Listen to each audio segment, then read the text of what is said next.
Olá, hoje eu vim falar sobre a nossa prática de yoga e sobre as diferentes progressões, os diferentes estágios do Hatha Yoga, né? Então, pra gente de fato viver o yoga, conseguir aplicar na nossa vida, é importante que a gente cultive a nossa prática. Pra gente que é professora de yoga, a gente conhecer a nossa prática, ter experiência da nossa prática para a partir disso compartilhar, né, o que é melhor para os nossos alunos, nossas alunas também é extremamente importante. A gente vivenciar para compartilhar a partir de algo que a gente está vivenciando, né? Então, a prática, o nome, né, em sânscrito para prática é sadhana. Então, sadhana não é apenas uma prática que é física, digamos assim, o sadhana é uma prática espiritual. E aí existe o sadhana, a prática que é uma prática que é benéfica pra gente, e existe o sadhana que não é benéfico pra gente. E tem também nomes específicos para esses dois tipos de prática, né? Então, só para trazer um contexto, né, antes de eu falar desses dois nomes, por que a gente pratica? Qual é o intuito disso? Então, por diversos motivos, né, a gente vai acumulando durante a vida esse véu que permite que o nosso discernimento não seja tão claro, que a gente tenha um discernimento impreciso, um discernimento equivocado.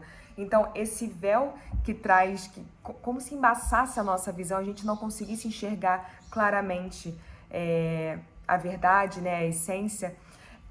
Esse véu é chamado de avidya, que pode ser traduzido, né? Eu vejo muito traduzido como ignorância, né? Mas eu não gosto tanto dessa palavra, ignorância. Mas é essa ideia de ter o discernimento nublado, ter o discernimento não tão claro. E aí a gente pratica para a gente ir removendo esses véus, para a gente ter um bom discernimento, para a gente conseguir ter essa visão mais clara, essa clareza de quem a gente realmente é, da nossa verdadeira essência, da gente enxergar tudo ao nosso redor com essa unidade que somos, né?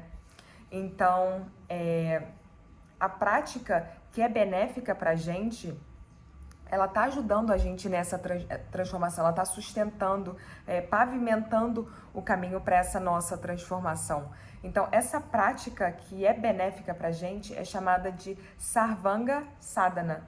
Sarvanga Sadhana. Então, quando a gente está numa prática que de verdade se encaixa com as nossas necessidades, se encaixa de uma forma muito benéfica com a gente, com as nossas necessidades, a nossa constituição, uma prática que é considerada completa é chamada de Sarvanga Sadhana.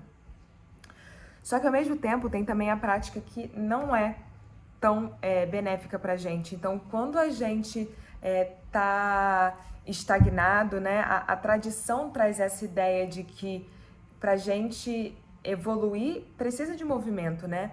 Então, quando a gente tá numa sensação de que a gente tá estagnado, quando a gente continua fazendo as mesmas coisas na nossa vida, quando a gente continua pensando da mesma maneira, acreditando as mesmas coisas, e a gente mantém isso, mantém esse hábito, essa estagnação, é como se a gente não tivesse movimento, não tivesse evoluindo, não tivesse fluindo, né, com a vida, com o motivo que a gente está aqui. Então, acreditar nas mesmas coisas, se manter da mesma forma, a tradição diz que é uma forma de sofrimento, né? É uma fonte de sofrimento a gente manter a mesma forma de viver, a mesma forma de pensar. Se a gente não tiver em evolução, em constante transformação e evolução, a gente está fazendo alguma coisa errada, né? Segundo a tradição. Então, para isso que a gente pratica, para a gente se conectar com a nossa verdadeira essência, para a gente ir eliminando esses véus que vão nublando a nossa clareza, a nossa visão, nossa compreensão, nosso entendimento. Então, uma prática que funciona, ela ajuda a gente nessa evolução. E aí, uma prática que não está ajudando, que não está sendo benéfica para a gente, ela se chama Anga Banga Sadhana. Então, essa prática, ela é considerada incompleta. É uma prática que talvez não contemple o yoga de uma forma completa. É uma prática que talvez a gente permaneça fazendo o que é confortável, permaneça fazendo o que é prazeroso, mas não fazendo necessariamente aquilo que é vai levar a uma transformação. Então existem esses dois sadhanas, o sadhana que é benéfico pra gente, que leva a gente a uma transformação, a uma evolução, e existe o sadhana, e esse é o Sarvanga Sadhana, e tem o sadhana, né, o Anga Banga Sadhana, que ele mantém a gente nessa situação de estagnação, né? De se manter na zona de conforto, se manter fazendo as mesmas coisas, o que é prazeroso, o que é confortável. E para cada um de nós isso vai ser diferente, né? Então a própria Ayurveda, ela é muito útil, ela serve o yoga, né? Na verdade, as duas, uma está a serviço da outra, né? O yoga e a Ayurveda. A Ayurveda traz a ideia dos doshas de uma forma assim muito íntegra, porque cada dosha tem uma necessidade diferente para evoluir, né? As pessoas, já falei em outros vídeos, né? Quem é Pitta geralmente é atraído por uma prática que é dinâmica, que é intensa, que é de ir até o seu limite, de suar, de gerar mais calor. E isso não é benéfico para a pessoa que é Pitta, que já é fogo e água, né? Então esse é um exemplo. Pessoas Vata, por exemplo, que Vata é movimento, é ar e éter. Então Vata, a dificuldade do Vata é estabilidade. Então Vata geralmente é atraída, a zona de conforto do Vata são as práticas dinâmicas, são práticas de vinyasa que você respira, movimenta, respira, movimenta. Então, muitas vezes a gente acha que a gente está fazendo uma prática que está sendo incrível pra gente, mas na verdade ela pode estar mantendo a gente num lugar de estagnação, ou então no movimento mais lento para a nossa transformação, né? Então uma prática que ela tira a gente da zona de conforto e realmente trabalha as questões que a gente tem que trabalhar é o Sarvanga Sadhana, que é a prática completa. É a prática que de fato a gente precisa cultivar e desenvolver, né? Então, uma prática que é feita, que é desenvolvida, desempenhada corretamente, ela realinha a gente, né? Ela é uma ferramenta, um instrumento da gente se equilibrar, da gente se balancear e da gente evoluir na nossa transformação. E aí, levando em consideração o que eu falei do Ayurveda, né? As pessoas vão ter constituições diferentes, vão ter desequilíbrios diferentes, vão ter estilos de vida diferentes. Então, tudo vai impactar em como vai ser desempenhada a nossa prática, né? O yoga hoje em dia, né? Você vai para aulas em grupo e é muito legal, né? Compartilhar essa energia em grupo, traz essa vibração diferente, e é muito positivo, né? Só que lembrando que nem todo mundo naquela sala de prática vai estar se beneficiando da prática que está sendo compartilhada, né? Quando as práticas são em grupo, porque cada um tem suas necessidades. Então é interessante a gente pensar nesse ponto. E a forma que o yoga é praticada hoje em dia muitas vezes é levada para essa coisa de superaquecer o corpo, de vai até o seu limite, o corpo em posturas assim acrobáticas, digamos assim, e muito movimento, muito suor, dá o máximo e, enfim, muito dinâmico e até competitivo muitas vezes, né? Então, numa sala de prática, você vê as pessoas se olhando e se comparando com os outros, e não é isso que yoga é sobre, né? O yoga não é sobre a gente se comparar com o outro, é sobre a gente estar na nossa jornada, a gente mesmo é nosso único parâmetro, o intuito é que a gente vá evoluindo na nossa jornada e não se comparar com a jornada de outras pessoas, que é uma jornada completamente diferente, né? Então, trazer a gente se conscientizar de que yoga não precisa ser necessariamente essa prática dinâmica que tem que suar, que tem que ir até o limite, que tem que fazer posturas que, enfim, parecem mais acrobacias, né? É claro que tem a parte da diversão também. A gente pode se divertir com yoga, é divertido a gente fazer posturas que são mais desafiadoras, traz aquele compromisso, né, a disciplina da gente se preparar e construindo um asana específico, só que isso tudo sendo feito de uma forma que esteja dentro do Sarvanga Sadhana, da prática que seja benéfica pra gente. E eu não estou falando que essa prática dinâmica, enfim, que envolve essa exaustão, não estou falando que ela seja necessariamente negativa, né? Uma pessoa kapha, por exemplo, que é terra e água, que tem o cerne da pessoa kapha com essas qualidades é estabilidade. Então, um kapha desequilibrado pode entrar em letargia, pode entrar em preguiça, depressão.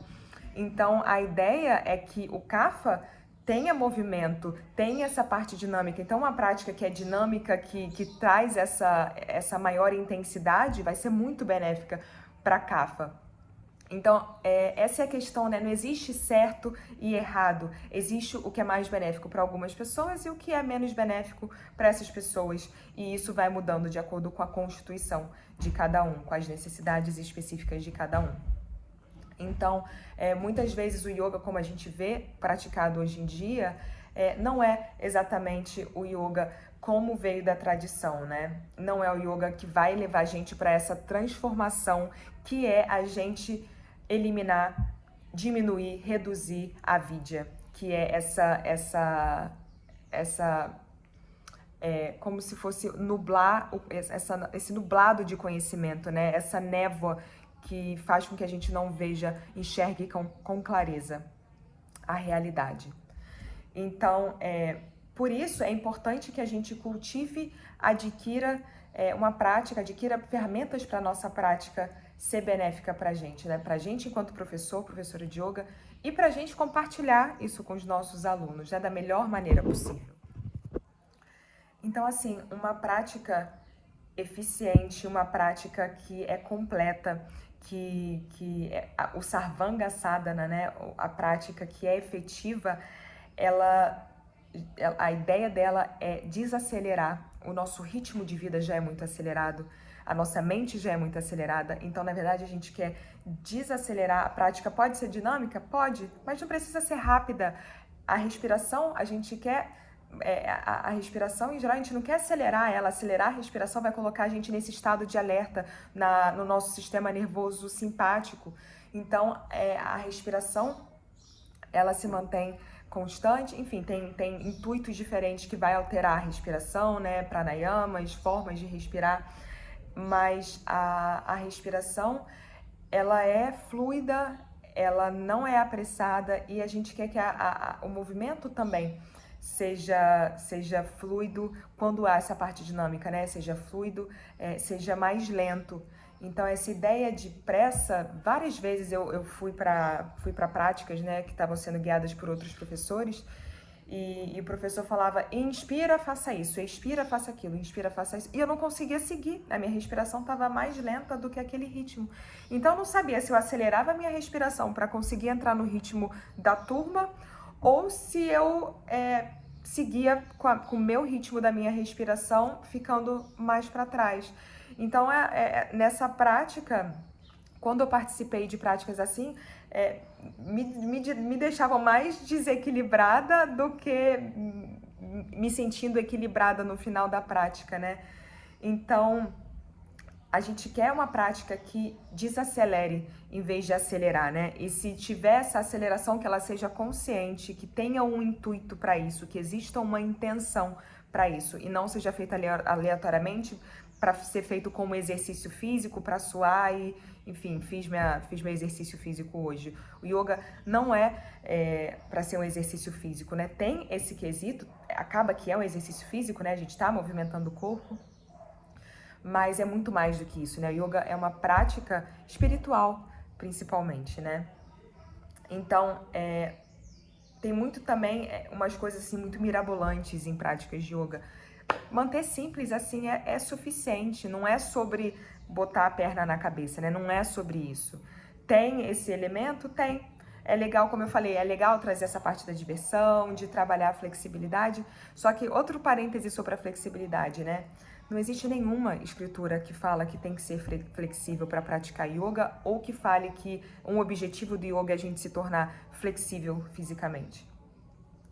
Só que sobre estabilidade, aí sim, fala-se sobre estabilidade em textos sobre yoga, né? Então, o nosso foco no yoga é a estabilidade. A gente quer se manter estável com as flutuações, com as oscilações da vida E a gente quer evoluir e ficar cada vez mais equânime. A gente quer desenvolver essa estabilidade e não manter a mente à mercê, né, do que está acontecendo externamente. Que a gente saiba assimilar o que acontece externamente e integrar e se manter equânime o máximo possível, né? Trabalhar para a gente alcançar essa equanimidade.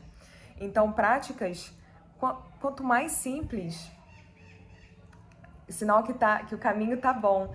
Lento também, não precisamos acelerar. A mente já tem um ritmo acelerado, né? Então não tem necessidade da nossa prática estar nesse ritmo acelerado que traga essa exaustão. Pelo contrário, a gente quer que a nossa prática, que a gente construa, que a gente otimize o nosso prana, a nossa energia vital. A gente quer que essa energia que a gente constrói, né, o prana que a gente alimenta durante a nossa prática, a gente não quer que ele se dissipe durante a própria prática. Pelo contrário, a gente quer otimizar a nossa energia. Então, se você finaliza uma prática de yoga se sentindo exausto, se sentindo cansado, isso não foi uma prática de yoga. Isso foi um exercício físico. Foi, enfim, crossfit, não sei como você quiser chamar. Foi uma pilar, não sei, mas o yoga, uma prática de yoga completa, o Sarvanga Sadhana, não é para você terminar a prática se sentindo exausto.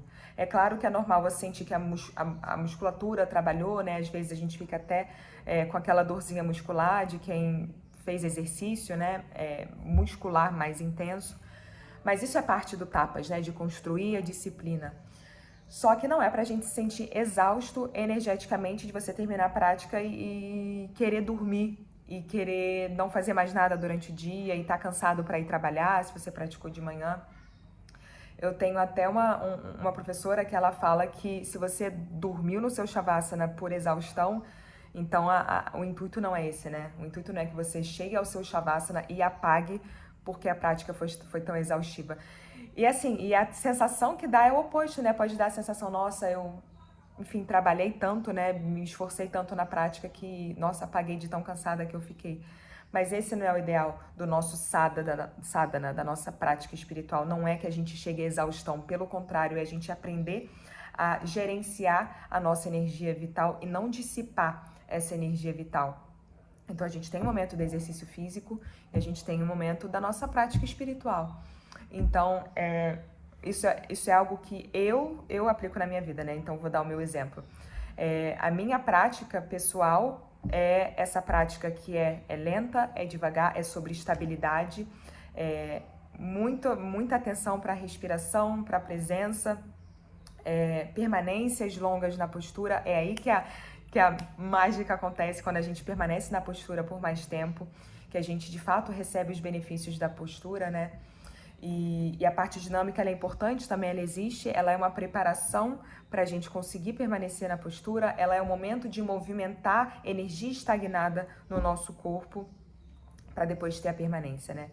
Então, a minha prática pessoal diária é essa, é a prática Hatha Yoga tradicional que equaliza todos esses elementos que eu falei, né? Mas também a prática que é mais dinâmica, né, que traz essa questão física mais intensa, ela também é divertida. Eu gosto delas também, eu não tô fazendo mau julgamento delas, eu tô falando de acordo com a tradição, né, com o que é o yoga, como veio da fonte. Então eu também gosto dessas práticas que são mais intensas, mais dinâmicas, e eu pratico elas de vez em quando, sim. Só que eu acabo, quando eu pratico essas práticas mais dinâmicas, na minha cabeça eu mudo um interruptorzinho para falar, ok, isso é como se fosse meu exercício de hoje, né? Então tem dias que eu saio para correr, tem dias que eu faço práticas de vinyasa como o meu exercício físico. Mas a minha prática, o meu sadhana, a minha prática espiritual é esse yoga que busca a estabilidade, que busca remover o véu da avidya. Então é esse yoga que não tem pressa, é um yoga que é lento, que traz estabilidade, que tem permanência, que busca uma simplicidade maior em detrimento de acrobacias e enfim, essas coisas que a gente vê por aí, né? E sem julgamento, Existe práticas que vão ser benéficas para todos os tipos de pessoa, né? O importante é a gente saber o que vai nos servir de fato. E a gente saber ter esse discernimento, conhecer mais para poder escolher o que é melhor pra gente. Então, tendo dito isso sobre as nossas práticas, como é que a gente pode dizer, né, que a nossa prática está sendo de fato efetiva pra gente? Como é que a gente pode julgar que a gente está cultivando esse Sarvanga Sadhana, né? O Sarvanga Sadhana, como eu falei, não menciona nada de flexibilidade, então não existe essa menção na tradição do yoga, existe sobre estabilidade. Então, um Sarvanga Sadhana completo, que é efetivo, ele traz estabilidade, ele traz estrutura mental, física, mas principalmente mental. Então, a gente consegue avaliar se a gente está evoluindo percebendo como anda a nossa estabilidade mental, né? Como está a qualidade da sua meditação, como está a sua capacidade de se manter paciente, como está a sua capacidade de estar sozinho e se sentir bem com você mesmo, com você mesma. Então, essas são maneiras da gente perceber se a nossa prática está sendo efetiva de fato, né? Então, o resultado não vai ser necessariamente no tapetinho, né? A nossa imunidade, como a nossa imunidade está, a imunidade física, né? A imunidade fisiológica, mas também a nossa resiliência, né? A nossa imunidade mental, digamos assim, né? Como é que tá a nossa imunidade? A nossa saúde mental, como é que tá a nossa saúde mental? E não é sobre, é agora que eu tô fazendo uma prática que é efetiva, tô na minha prática espiritual, no meu sadhana, então agora eu não vou sentir raiva, não vou sentir tristeza, não vou sentir essas emoções ditas negativas, né? Porque cada emoção tem uma função e é natural que a gente sinta diversas dessas emoções, né? Então, não é sobre não experienciar essas emoções que são mais desafiadoras, mas é o quanto tempo, né? O quão rápido a gente consegue retornar para o nosso estado de estabilidade, para o nosso estado de inspiração, de gratidão, de entusiasmo, de alegria com a vida, né? De peito aberto para a vida, de equanimidade. Então, não é sobre a gente eliminar sentimentos, emoções que são vistos como negativos, porque todos têm sua função, todos têm a sua importância. Mas é a gente retornar para o nosso centro. É a gente não deixar, não se afundar em todas essas questões por muito tempo e nossos hábitos entrarem por esse caminho, a maneira que a gente interage com o mundo entrarem por esse caminho. Então, a gente conseguir ter um filtro, né, e refletir e saber assimilar essas emoções e voltar para esse estado de equanimidade. Então, essa é outra maneira da gente perceber, da gente avaliar se a nossa prática está sendo efetiva para a gente de fato, né? Se é um Sarvanga Sadhana ou se é um exercício físico ou se é uma prática que mantém a gente estagnado no mesmo lugar. Então, essas são maneiras da gente elencar, avaliar e olhar para dentro, né? Para perceber se está funcionando ou se não está funcionando. E para uma prática ser completa, o sadhana ser completo, é importante que a gente pratique os asanas, as posturas físicas. Esse é o momento, é uma oportunidade da gente ir purificando, da gente ir limpando as energias que circulam pelo nosso corpo energético, né? Essas estagnações energéticas que a gente tem, né? O nosso corpo guarda a memória de tudo que a gente viveu. Então, traumas, lembranças, memórias, o nosso corpo vai acumulando isso, né? Então, tem lugares, se você perceber, tem lugares que quando você tá numa situação mais difícil, se tensiona. O corpo físico se tensiona, o corpo energético também vai gerando esses pontos que fica a energia bloqueada, estagnada, né? E isso acontece por conta das nossas escolhas, estagnação na nossa vida, preguiça, mais escolhas na alimentação, hábitos também que não são benéficos pra gente. E aí todas essas questões vão estagnando a nossa energia. E aí a gente vai ficar letárgico, a gente vai ficar com preguiça de levantar da cama, não consegue acordar cedo, a gente não tem motivação, não tem vontade de fazer as coisas que a gente gosta, de ir atrás do que a gente acredita. Então, tem todas essas questões, né, internas. É claro que a gente não pode desconsiderar no yoga, acho que seria uma irresponsabilidade a gente desconsiderar a questão social, né? Porque tem toda essa prática interna que a gente faz, mas também existem as limitações estruturais, sociais, que a gente vê em diversos lugares, principalmente no nosso país, que, enfim, existem muitas questões que, assim, no nível macro, no nível social, precisam ser trabalhadas. Então, não estou falando dessas questões, porque muitas vezes isso são obstáculos que, às vezes, a pessoa tem a motivação, tem tudo isso que eu tô falando, mas a estrutura social não permite. Então, isso é outra coisa. E aí também o yoga traz essa consciência pra gente também ir atrás de mudar, né, de fazer parte dessa mudança macro, de tentar transformar o que não é positivo para a sociedade como um todo, né, para o coletivo. Então, esses são diversos pontos que precisam ser trabalhados na nossa coletividade e que eu não vou entrar neles agora. Pode ser até um ponto para a gente falar depois. Mas os asanas, eles vão movimentar essa energia estagnada no corpo, movimentar o prana, a energia vital, para que depois a gente possa direcionar essa energia, né? Então, é um momento da gente ir modelando, né? O asana, no momento do asana, a gente está modelando a energia, o prana dentro do nosso corpo em maneiras específicas. Tem sempre o intuito, o sadhana completo, tem sempre uma intenção, tem sempre o intuito de onde a gente quer chegar. Então, quando a gente pratica yoga, a gente está gerenciando a nossa energia vital, o nosso prana. Então, além da prática dos asanas, a prática física, uma prática completa, um sarvanga sadhana, também exige, também tem como requisito, né, a prática de pranayama, a prática dos exercícios de respiração.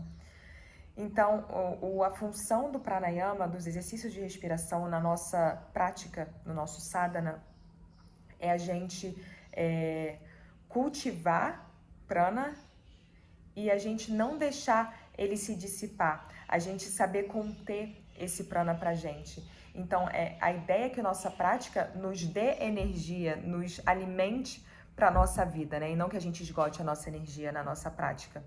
Então, a parte do pranayama, no asana a gente foi movimentando o prana, a gente começou a gerenciar esse prana, desbloquear, né, os nadis, os canais energéticos, para o prana poder fluir de uma forma mais fluida, para no pranayama a gente conter e a gente cultivar esse prana, essa energia vital. E o prana, né, esse prana vai se dissipando ao longo do dia, né, normalmente, naturalmente, pelos nossos sentidos, pelas eliminações que o corpo realiza. E ao longo da nossa vida, né, a gente tem uma quantidade de prana que ao final da nossa vida se esvai, né, quando a gente desencarna, acabou o prana. O prana foi completamente utilizado, completamente gasto, digamos assim, numa maneira bem simples assim de dizer, né? Então a gente vai gastando o nosso prana, nossa energia vital ao longo do dia naturalmente. Então a nossa prática, a gente quer que a nossa prática nos ajude a cultivar esse prana, a encher, como se ajudasse a encher um pouquinho essa reserva, a manter essa reserva de energia cheia. Então o pranayama ajuda a gente a cultivar e a conter esse prana, né? Revitalizar o nosso corpo prânico, o nosso pranamaya kosha. E aí, outra parte essencial da nossa prática, do nosso sarvanga sadhana, é a meditação.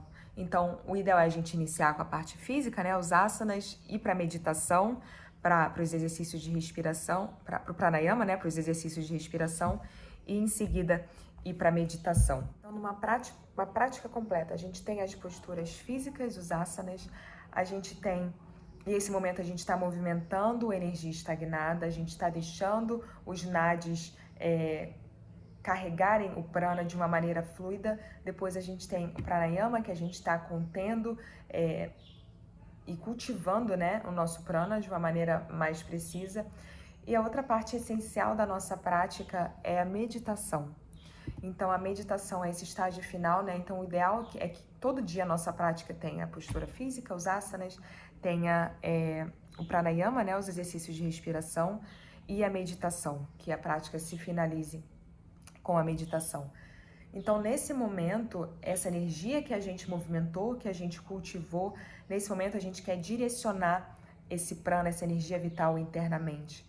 Então, é o momento da gente direcionar, canalizar essa energia para a gente se conectar com essa força, a fonte de tudo, né? Com essa força da criação. E agora eu vou falar de uma maneira resumida, né? Os 7 estágios, as 7 progressões do Hatha Yoga, né? Do Hatha Yoga tradicional. Então, num primeiro momento, a intenção é que a gente purifique e que a gente fortaleça o nosso corpo, né? A gente quer focar na nossa saúde, a gente quer focar na eficiência dos nossos sistemas, dos sistemas que a gente tem no nosso corpo, a gente quer desintoxicar o corpo, então é importante a gente ter uma dieta, uma alimentação saudável de acordo com a nossa constituição, né? A gente traz o Ayurveda de novo. Segundo a tradição, é importante que a gente se alimente de uma forma que é benéfica para a nossa constituição, né? Então, aqui a gente vê de novo Ayurveda e Yoga caminhando juntos. Então, a Ayurveda tem um papel muito importante em a gente se manter equilibrado, né? Em a gente trazer o nosso corpo de volta para o equilíbrio, reequilibrar o nosso corpo toda vez que ele se desequilibra. Então, um corpo equilibrado, um sistema que é saudável, ele tem uma capacidade melhor de voltar para o equilíbrio quando situações nos desequilibram, né? E aí um sistema saudável vai perceber os resultados da prática de uma maneira mais clara, né? Então, a gente tem esse momento da purificação, a gente tem um momento de construir força, e aí a gente foca nesse fortalecimento não apenas físico, mas também mental. Os dois caminham juntos, né? Então, a gente quer cultivar esse comprometimento, essa disciplina da gente com a gente mesmo e essa força, né, que nos mantém caminhando, nos mantém indo, nos mantém no nosso trilho, no nosso caminho, na nossa jornada, né, com disciplina. Então, o asana tem uma grande participação nisso, né, em trazer esse fortalecimento da musculatura, que traz suporte à coluna, por exemplo, que é muito importante, a região do abdômen, a região da lombar. Então, essa parte central, né, do nosso corpo é muito importante que seja forte para a gente conseguir se movimentar bem no mundo, né, para a gente conseguir ter uma relação saudável com o nosso corpo, né, a base do nosso ser, a base da coluna, né, a lombar. Então, manter a saúde dessa região tão importante, dessas regiões tão importantes, né? Então, esse primeiro momento a gente está purificando, né? A gente está fortalecendo o corpo, a mente. E aí a gente vai para a parte da prática da lua, né? Essa parte lunar é o momento da gente estabilizar a mente, a gente trazer a mente para esse lugar de calma, de tranquilidade. Como se a mente fosse um lago, né? E a gente fosse cada vez menos vendo menos ondulações na superfície desse lago, para a gente conseguir enxergar como se a nossa verdadeira essência estivesse lá no fundo desse lago, e a gente só consegue enxergar a nossa verdadeira essência quando a água, a superfície está tranquila, né? Então, esse momento da prática da lua é a gente conseguir deixar a água, né, a superfície do lago, o mais tranquila possível. A gente cultivar essa mente que é tranquila, que é estável. E é o momento da gente conseguir observar, perceber a natureza da nossa mente, né? Então, isso demanda uma consciência maior, demanda uma decisão diária, né, de comprometimento com a nossa prática, de desacelerar a nossa prática, né? Porque a gente vê que é muito comum hoje em dia que a prática seja mais rápida, mais acelerada, que é o ritmo que a gente vive, né? Então a gente tem essa tendência desse yoga que é praticado hoje em dia ser rápido demais, ser dinâmico. Então a gente quer desacelerar a nossa prática e trazer a atenção para dentro, internalizar a nossa atenção. Então, esse momento da prática da lua é sobre a gente acalmar e estabilizar a mente. E aí, o próximo passo é a gente cultivar uma percepção mais aflorada, né, do nosso ser. Então, é o momento da prática do sol, da gente iluminar. Então, é o momento que a gente fica mais sensível, mais perceptível a essa energia vital, né, ao prana. E aí, a gente entra em contato também com os nossos sentidos mais elevados. A gente tá mais perceptivo de quem a gente é, da nossa verdadeira essência. E como a gente pode imaginar, né? O sol, ele ilumina tudo, ele traz essa clareza para tudo. Então, é importante que nesse momento a gente já tenha passado pela prática da lua para a gente ter uma mente estável, uma mente calma, porque o sol ilumina tudo que a gente tem de bom, ilumina nosso potencial, ilumina nossos talentos, nossos dons, nossas qualidades, nossos presentes para o mundo. Só que também ilumina o que não é tão legal assim. Ilumina nossas sombras, ilumina o que a gente está trabalhando.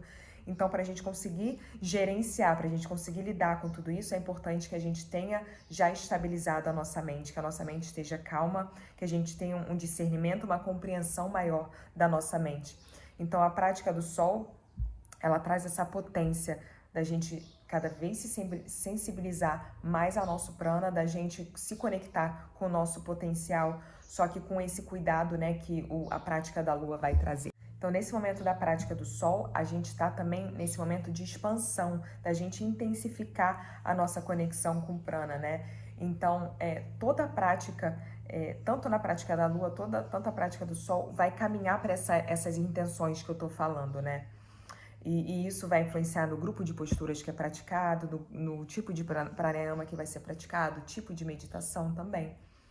E então esse momento da prática do sol é expansão, é a gente se conectar com os sentidos mais elevados. E aí a gente tem, no último momento, a prática do fogo. Então é essa prática ligada à iluminação, a queimar o que tem que ir, e é assim, é um momento de purificação, né? De se conectar com a Kundalini, esse potencial espiritual adormecido, para a gente poder experimentar a vida, experienciar a vida dessa forma sagrada, né? Enxergar, viver, ver tudo como sagrado. E aí a ideia da gente trazer consciência para tudo que a gente faz, né?